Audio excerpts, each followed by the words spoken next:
सिडकोच्या हेटवणे जलबोगद्याच्या कामामुळे पेण तालुक्यातील 17 गावांवर पाणी संकट ओढवलंय। मेघा इंजिनिअरिंग मार्फत सुरू असलेल्या या कामामुळे 13 आदिवासी वाड्या आणि 4 गावांमधील विहिरी, बोरिंग आणि नैसर्गिक पाण्याचे स्रोत पूर्णपणे आटले। स्थानिकांचा असा आरोप आहे की बोगद्याच्या कामामुळे गावांचं पाणी पळवलं गेलंय। या विरोधात सामाजिक कार्यकर्ते हरीश बेकावडे यांनी आक्रमक पवित्रा घेतला असून हेटवणे धरणाचं पाणी तात्काळ धामणी मार्गे गावकऱ्यांना देण्याची मागणी केली आहे। तसेच बोगद्यातील दूषित पाणी थेट खाडीत सोडा, अन्यथा काम बंद पाडू असा इशाराही देण्यात आलाय। आता सिडको प्रशासन यावर काय निर्णय घेणार याकडे सर्वांचं लक्ष लागलंय। सिडको अंतर्गत बेलवडे ग्रामपंचायतीत जे जलबोगद्याचं काम चालू आहे, मेघा इंजिनिअरिंग कडे ते कॉन्ट्रॅक्टर म्हणून काम दिलेलं आहे। जवळजवळ 300 फूट खोल म्हणजे 100 फूट खोल हा जलबोगद्याचं काम चालू आहे। अगदी मोठ्या प्रमाणात तिथे हे काम चालू असताना आजूबाजूच्या या जलस्रोत सगळे बंद झालेले आहेत।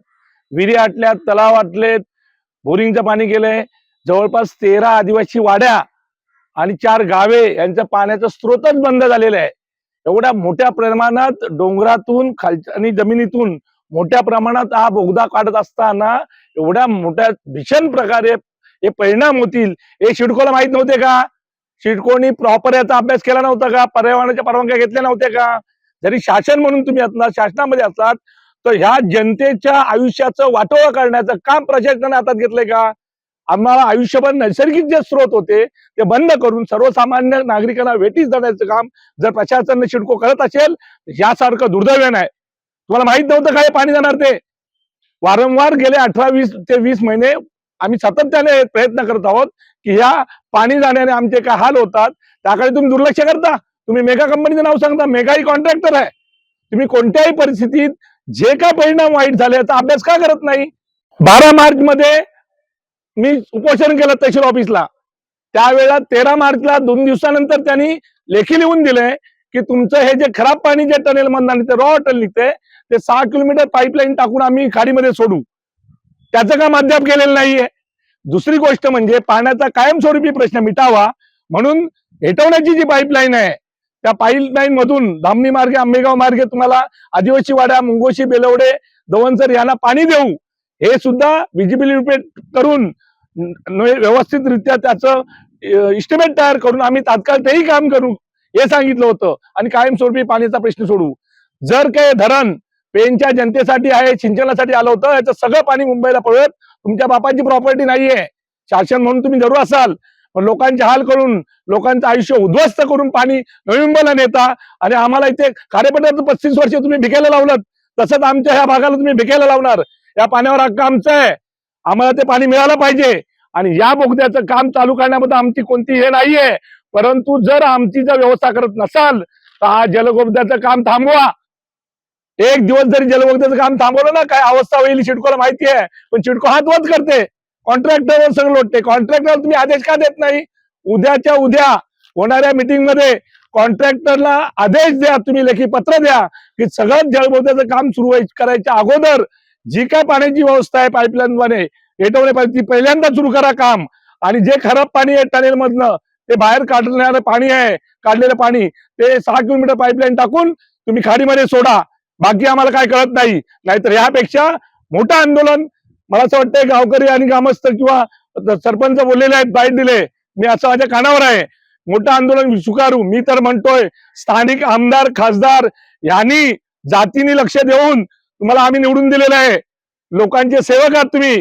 तुम्ही त्या आंदोलनात पहिल्यांदा प्रथमता पुढे उभे राहा, नाहीतर 35 वर्ष खारेपटाला पाणी देताना आमचं आयुष्य गेलं यांचं, तसंच आयुष्य इथे जाईल जोपर्यंत आम्हाला पाणी मिळत नाही। मग 13 आदिवासी वाड्यांचे काय हाल असतात डोंगरावर जाऊन बघा, उष्माघात एवढा पाणी प्यायला नाहीये।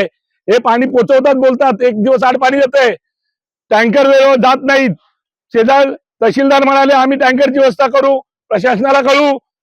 परत प्रांत अधिकारी बोलतात पवार साहेब की आम्ही भूगोलचा अभ्यास करू, सरळ अभ्यास करून त्याला कळू।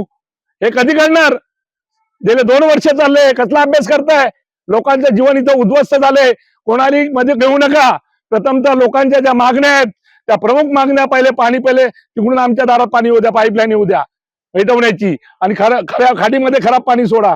त्या दोन प्रमुख मागण्या करणार नसाल तर हे काम बंद करा, या शेवटचा इशारा देतो. आणि सर्वात महत्वाचं, सिडकोचे अधिकारी महाजोर आहेत. तो पोद्दार फोन उचलत नाही, मीटिंग मध्ये सांगतो, गेले 12-15 दिवस तो मीटिंग मध्येच आहे का? घरी झोपायला जात नाही का? महत्वाच्या गोष्टींकडे लक्ष द्यायला त्याला वेळ नाही का? आणि परवा फोन केल्यानंतर मला सांगतो माझे वडील आजारी आहेत. तुझे वडील आजारी आहेत तर तुला एवढं कळकळ लागते. आमच्या इथे पशु मेलेत, पक्षी मेलेत, हजारो लोकांचे जीवन उद्ध्वस्त झाले, त्यांचे आईबाप मला पाणी मिळत नाहीये, तर आमचे आईबाप नाहीत का? मग सांगतो त्या पोद्दारला, त्या एक्झिक्युटिव्ह इंजिनियरला ह्याच्यामध्ये घेऊ नका. त्याच्या मॅडम आहेत, सीई मॅडम आहेत, म्हणजे चीफ एक्झिक्युटिव्ह मॅडम आहेत मेन, त्यांच्याकडे चार्ज द्या. नाहीतर एमडी सिडकोचे त्यांच्याकडे चार्ज द्या आणि तात्काळ कामे मार्गी लावा.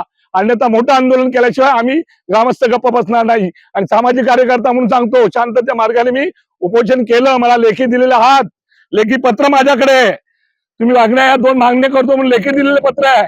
जर का तुम्हाला मागण्या पुण्य करायचं नसेल तर शांततेचा मार्ग बंद करून पुढचा मार्ग जर स्वीकारला तर सर्वची जबाबदारी शासनाची राहील. पोलीस अधिकाऱ्यांना पण सांगतो की आमच्यावर तुम्ही गुन्हे करण्यापेक्षा ह्यांनी आमचं तोंडचं पाणी पळवलंय, नैसर्गिक स्रोत बंद केलेत, पहिले सिडकोवर गुन्हे दाखल करा अधिकाऱ्यांवर. त्यांनी त्यामुळे हे झालंय. आणि मेघा सुद्धा जबाबदार असेल तर मेघाला काम करून देऊ नका. तुम्ही तुमच्या